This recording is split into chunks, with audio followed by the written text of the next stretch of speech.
दोस्तों, क्या आपने कभी सोचा है कि आखिर आपको क्यों मना किया जाता है बारिश या तूफान के वक्त अपने घरों से बाहर निकलने के लिए, और आखिर कैसे ये आसमानी बिजली कड़कती है, और क्या इस आसमानी बिजली को स्टोर किया जा सकता है और फ्यूचर में यूज़ किया जा सकता है, और जब ये आसमानी बिजली कड़कती है तो इतना भयंकर साउंड क्यों प्रोड्यूस करती है। तो चलिए इन सब टॉपिक्स के बारे में आज हम बात करने वाले हैं, तो आप इस वीडियो को एंड तक ज़रूर देखिएगा। तो चलिए फटाफट से इस वीडियो को शुरू करते हैं। Let start. आइए सबसे पहले बात करते हैं कि आखिर बिजली क्यों कड़कती है। तो बिजली कड़कने के पीछे हमारा स्टैटिक इलेक्ट्रिसिटी का प्रिंसिपल काम करता है। स्टैटिक इलेक्ट्रिसिटी मतलब तो जब भी किन्हीं दो चीज़ों को आपस में रगड़ा जाता है या उन दोनों के बीच में घर्षण होता है, फ्रिक्शन होता है, तब स्टैटिक इलेक्ट्रिसिटी प्रोड्यूस होती है।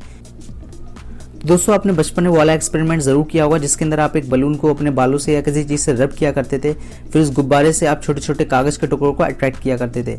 दोस्तों, ऐसा क्यों होता है? तो जैसा कि हमें पता है हमारी हर चीज़ एटम से बनी है और एटम के अंदर हमारे तीन तरह के पार्टिकल्स होते हैं, प्रोटॉन, न्यूट्रॉन और इलेक्ट्रॉन। तो प्रोटॉन होता है पॉजिटिव चार्ज और इलेक्ट्रॉन होता है नेगेटिव चार्ज। तो जब भी आप किसी बलून को कपड़े से रगड़ते हैं तो रगड़ने के कारण क्या होता है, बलून के बाहर के जो इलेक्ट्रॉन्स हैं वो ट्रिप हो जाते हैं कपड़े के अंदर। और जब भी आप इस चार्ज गुब्बारे को या बलून को आप छोटे छोटे कागज़ के टुकड़ों के पास लेके जाते हो तो बलून कागज़ के टुकड़ों को अट्रैक्ट करने लगता है। तो ऐसा क्यों होता है? तो बलून के अंदर के जो चार्जेस हैं यानी नेगेटिव चार्ज हैं और उसके अंदर जो कागज़ के टुकड़े हैं उनके अंदर जो पॉजिटिव चार्ज हैं वो चार्ज अपोजिट होने के कारण एक दूसरे को अट्रैक्ट करते हैं। तो दोस्तों, जो हमारी लाइटनिंग होती है, जो बिजली कड़कती है, उसके पीछे भी यही प्रिंसिपल काम करता है, लेकिन बहुत बड़े स्केल पर। तो जैसा कि हमें पता है हमारे जो बादल होते हैं वो पानी की भाप होते हैं। तो जब भी पानी की भाप आसमान में जाती है तो आसमान में ठंडी हवा होने के कारण जो पानी की जो भाप है वो बादल का रूप ले लेती है, और आसमान में ठंडी हवा होने के कारण ये जो बादल हैं, इन बादल के अंदर छोटे छोटे बहुत सारे बर्फ़ के टुकड़े बनने लगते हैं टेम्परेचर लो होने के कारण। तो जब भी हमारे बादल जब मूवमेंट करते हैं तो मूवमेंट करने के कारण जो बादल हैं उनके अंदर जो बड़ी जो बर्फ़ की बूंदें हैं वो बादल में ऊपर की तरफ चली जाती हैं, और जो छोटी बर्फ़ की बूंदें हैं वो नीचे की साइड आ जाती हैं। और बादल जब मूवमेंट करते हैं, मूवमेंट करने के कारण इनके अंदर स्टैटिक इलेक्ट्रिसिटी चार्ज जनरेट होते हैं। तो जो बड़ी बर्फ़ की जो बूंदें हैं उनके अंदर पॉजिटिव चार्ज आ जाता है, और जो छोटी बर्फ़ की जो बूंदें हैं उनके अंदर हमारा नेगेटिव चार्ज आ जाता है। और जब ये दोनों चार्ज जब आपस में एक्यूमुलेट होते हैं या डिस्चार्ज होते हैं तभी हमारी लाइटनिंग होती है। अब इससे पहले हम देख लेते हैं कि हमारी लाइटनिंग कितने तरह की होती है। तो लाइटनिंग हमारी तीन तरह की होती है। पहला होता है क्लाउड लाइटनिंग, दूसरा होता है क्लाउड टू क्लाउड लाइटनिंग, और तीसरा होता है क्लाउड टू ग्राउंड डिस्चार्ज। तो आइए हम इन तीनों को वन बाय वन करके देखते हैं। तो पहला होता है क्लाउड लाइटनिंग, जिसे हम इंटर क्लाउडनिंग भी बोलते हैं। तो इस लाइटनिंग के अंदर क्या होता है, जो एक बादल है उसके अंदर के जो सेपरेट हुए चार्जेस हैं, जैसे जो ऊपर एक बादल के अंदर ऊपर जो बड़े वाले जो बर्फ़ के टुकड़े हैं उनके अंदर पॉजिटिव चार्ज, और जो नीचे वाले जो बर्फ़ के छोटे टुकड़े हैं उनके अंदर जो नेगेटिव चार्ज है, वो दोनों चार्ज आपस में एक्यूमुलेट हो जाते हैं और डिस्चार्ज हो जाते हैं। तभी जो लाइटनिंग होती है उसको हम बोलते हैं क्लाउड लाइटनिंग, या इंट्रा क्लाउडिंग भी हम इसको बोलते हैं। ये लाइटनिंग दोस्तों बहुत कम लाइट प्रोड्यूस करती है और ये साउंड बिल्कुल भी प्रोड्यूस नहीं करती है। ये जो लाइटनिंग होती है क्लाउड लाइटनिंग के अंदर ये बहुत ही स्मॉल अमाउंट में होती है। अब आइए दूसरे टाइप की लाइटनिंग देखते हैं। दूसरे टाइप की लाइटनिंग है क्लाउड टू क्लाउड लाइटनिंग। दोस्तों, इस लाइटनिंग के अंदर क्या होता है, जो हमारे बड़े वाले बादल होते हैं वो आसमान में ऊपर की साइड चले जाते हैं, और जो छोटे बादल होते हैं वो नीचे की साइड आ जाते हैं। तो जो बड़े वाले जो बादल होते हैं वो अपना चार्ज एक्यूमुलेट कर देते हैं छोटे बादलों के ऊपर। तब जो लाइटनिंग जो होती है वो होती है क्लाउड टू क्लाउड लाइटनिंग। और इस लाइटनिंग के अंदर जो लाइट होती है वो बहुत ज़्यादा होती है, और जो साउंड होती है वो भी बहुत ज़्यादा प्रोड्यूस होती है। अब ये बात करते हैं जो तीसरे टाइप की जो लाइटनिंग होती है वो होती है क्लाउड टू ग्राउंड डिस्चार्ज। दोस्तों, ये वो लाइटनिंग होती है जो धरती पर गिरती है। दोस्तों, इस लाइटनिंग के अंदर क्या होता है, जो हमारे बादल होते हैं उनके नीचे नेगेटिव चार्ज होता है, और ये बादल के नीचे जो नेगेटिव चार्ज होता है वो अट्रैक्ट होता है धरती की तरफ। क्यों? क्योंकि धरती पॉजिटिव चार्ज होती है, और धरती से जुड़ी हुई सारी चीज़ें जैसे कि पेड़, पहाड़, टावर, बिल्डिंग या कोई घर, ये सारी चीज़ें भी पॉजिटिव चार्ज होती हैं। तो इन सब चीज़ों पर बिजली गिरने के ज़्यादा चांसेस रहते हैं। तो ये जो बादल के अंदर का नेगेटिव चार्ज है वो धरती की साइड जो पॉजिटिव चार्ज है उस पर जब डिस्चार्ज होता है, एक्यूमुलेट होता है, तो बहुत ही तगड़ी लाइटनिंग होती है जिसे हम क्लाउड टू ग्राउंड लाइटनिंग कहते हैं। और दोस्तों, ये बहुत खतरनाक होती है। दोस्तों, जब भी बारिश का टाइम हो रहा हो या लाइटनिंग हो रही हो तो आपको अपने घरों से बाहर नहीं निकलना चाहिए। भाई, ये बात करते हैं कि लाइटनिंग जो होती है, बिजली जो कड़कती है, इतना तगड़ा साउंड क्यों प्रोड्यूस करती है। तो जब भी लाइटनिंग होती है तो उसका टेम्परेचर बहुत ज़्यादा होता है, यानी 26,000 डिग्री सेल्सियस से लेकर 30,000 डिग्री सेल्सियस तक।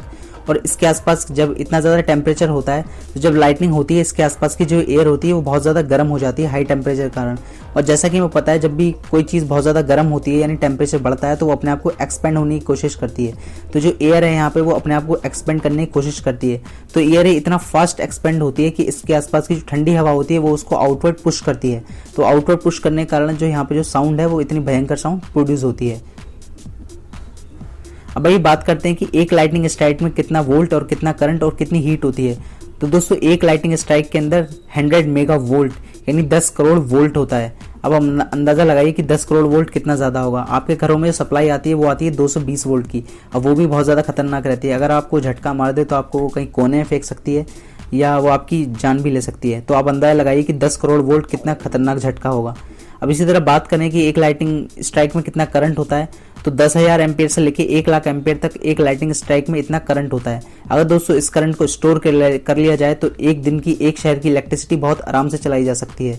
लेकिन दोस्तों लाइटनिंग को हम स्टोर नहीं कर सकते। अगर टेम्परेचर की बात की जाए कि टेम्परेचर इसमें कितना होता है, तो टेम्परेचर एक लाइटनिंग स्ट्राइक में 26,000 डिग्री सेल्सियस से लेकर 30,000 डिग्री सेल्सियस तक होता है, जो कि बहुत ज़्यादा टेम्परेचर है। अब भाई बात करते हैं कि आखिर लाइटनिंग को स्टोर क्यों नहीं कर सकते।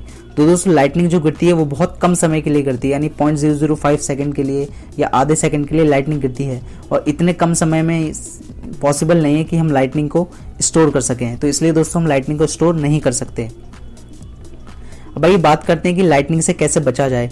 तो लाइटनिंग से बचने के लिए पहली बात तो दोस्तों आपको अपने जब भी लाइटनिंग हो रही हो या कभी भी बारिश का मौसम हो रहा हो तो आपको अपने घरों के बाहर नहीं निकलना चाहिए, और जितनी विंडोज़ हैं या दरवाजे हैं उनसे आपको अलग खड़े होना चाहिए, और कोई भी मेटल की इलेक्ट्रिकल की चीज़ को आपको टच नहीं करना चाहिए। और बहुत इंपॉर्टेंट बात, अगर आप लैंडलाइन कनेक्शन का फ़ोन का यूज़ करते हैं तो आप लाइटनिंग के दौरान उसका यूज़ मत कीजिए, क्योंकि जब भी लाइटनिंग होती है तो जो लैंडलाइन कनेक्शन होते हैं वो वायर्ड के द्वारा किसी न किसी पर्टिकुलर पोल से जुड़े रहते हैं, और जो पोल होते हैं वो धरती से जुड़े रहते हैं, इनमें ज़्यादा पॉजिटिव चार्ज होता है।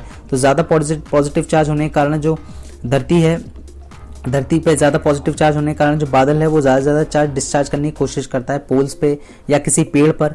अब लोग बोलते हैं बहुत सारे कि भाई पेड़ पर ज़्यादा बिजली गिरती है, तो पेड़ पे बिजली ज़्यादा गिरती है उसका कारण एक और भी होता है। पेड़ के अंदर क्योंकि लिक्विड होता है, और लिक्विड होने के कारण जो धरती से जो उसका कांटेक्ट है वो बहुत इजीली हो जाता है, तो वहाँ पे पॉजिटिव चार्ज ज़्यादा क्रिएट होता है, इसलिए ज़्यादा चांसेस होते हैं कि पेड़ पे बिजली ज़्यादा गिरती है। और दोस्तों बाय द वे, अगर आप किसी मैदान में फंस गए हैं और लाइटनिंग होने के चांसेस हैं, यानी मौसम ख़राब हो रहा है या बारिश हो रही है, तो आप प्लीज़ आप वहाँ पे कोशिश कीजिए कि आप एक जगह बैठ जाएं, वहाँ पे आप भागने की कोशिश मत कीजिए। अगर आप उस धरती पे भागने की कोशिश करेंगे या चलेंगे तो होगा क्या, जब आप चलेंगे तो आपके बीच में और धरती के बीच में फ्रिक्शन होगा, तो फ्रिक्शन होने के कारण क्या होगा, धरती के जो पॉजिटिव चार्ज हैं वो ज़्यादा क्रिएट होंगे, और बादल हमेशा जो बादल के अंदर के जो नेगेटिव चार्ज होते हैं वो हमेशा कोशिश यही करते हैं कि जहाँ ज़्यादा पॉजिटिव चार्ज है वो अपने आप को वहीं पे एक्यूमुलेट करने की कोशिश करते हैं। इसलिए दोस्तों जब भी बारिश हो रही है तब भी आपको चलना नहीं चाहिए, आपको एक जगह बैठ जाना चाहिए, खड़े भी नहीं होना चाहिए। तो दोस्तों इन तरीके से आप लाइटनिंग से बच सकते हैं। बात करते हैं जो हमारे सिस्टम होते हैं हम उनको लाइटनिंग से कैसे प्रोटेक्ट करते हैं। तो जो हमारी बिल्डिंग्स होती हैं, बड़े बड़े टावर्स होते हैं, उनमें हम लाइटनिंग रॉड का यूज़ करते हैं लाइटनिंग से उनको बचाने के लिए। दोस्तों लाइटनिंग रॉड का आविष्कार एक बेंजामिन फ्रैंकलिन नाम के साइंटिस्ट ने किया था। तो जो हमारी बड़ी बड़ी जो बिल्डिंग्स होती है या जो टावर्स होते हैं उनके ऊपर हम लाइटनिंग रॉड का यूज़ करते हैं। तो लाइटनिंग रॉड को हम एक वायर के साथ कनेक्ट कर देते हैं, मोटे से वायर के साथ, और उस वायर को हम ग्राउंड कर देते हैं, यानी धरती में लगा देते हैं। तो जब भी लाइटनिंग गिरती है तो लाइटनिंग क्या चाहती है, जल्दी से जल्दी वो ग्राउंड हो जाए, तो वो कम इफेक्ट पहुंचाती है अगर उसके आसपास कोई है भी तो इसलिए हम लाइटनिंग रॉड का यूज़ करते हैं। और दोस्तों हम अपने इलेक्ट्रिकल सिस्टम को, जो हमारे ट्रांसमिशन लाइन की जो बड़े बड़े टावर्स होते हैं उनको प्रोटेक्ट करने के लिए लाइटनिंग से हम लाइटनिंग अरेस्टर और ग्राउंड वायर का यूज़ करते हैं। तो ग्राउंड वायर में जब भी लाइटनिंग किसी पर्टिकुलर किसी टावर के ऊपर या किसी भी ट्रांसमिशन लाइन के टावर के ऊपर जब गिरती है, तो गिरने के बाद जो ट्रांसमिशन लाइन के जो टॉप पे जो वायर लगा होता है वो होता है ग्राउंड वायर, जो पतला सा वायर होता है। तो उस वायर पे जब भी बिजली गिरती है तो वो वायर जुड़ा होता है हमारा लाइटनिंग अरेस्टर से। लाइटनिंग अरेस्टर एक डिवाइस होता है जो कनेक्ट होता है हमारा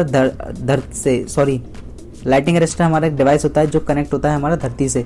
तो जब भी लाइटनिंग गिरती है ट्रांसमिशन लाइन के टावर पे तो वो ग्राउंड वायर से होती हुई लाइटनिंग अरेस्टर होते हुए ग्राउंड हो जाती है। तो इससे जो हमारा इलेक्ट्रिकल सिस्टम है वो प्रोटेक्ट रहता है। होप दोस्तों लाइटनिंग क्यों होती है और लाइटनिंग इतना भयंकर साउंड क्यों प्रोड्यूस करती है और लाइटनिंग को स्टोर क्यों नहीं किया जा सकता, इन सब के बारे में आज आप अच्छे से जान गए होंगे। अगर आपको वीडियो पसंद आया तो उसे लाइक करिए, और आपको वीडियो कैसा लगा हमें कमेंट करके ज़रूर बताएं, और इस वीडियो को ज़्यादा से ज़्यादा लोगों के साथ शेयर कीजिए ताकि लोगों को भी तो पता चले भाई लाइटनिंग क्या होती है। अगर अभी तक आपने हमारे चैनल को सब्सक्राइब नहीं किया तो चैनल को सब्सक्राइब कर लीजिए इसी तरह के और वीडियोस पाने के लिए। फिलहाल के लिए इस वीडियो में इतना ही। Thanks for watching, have a good day.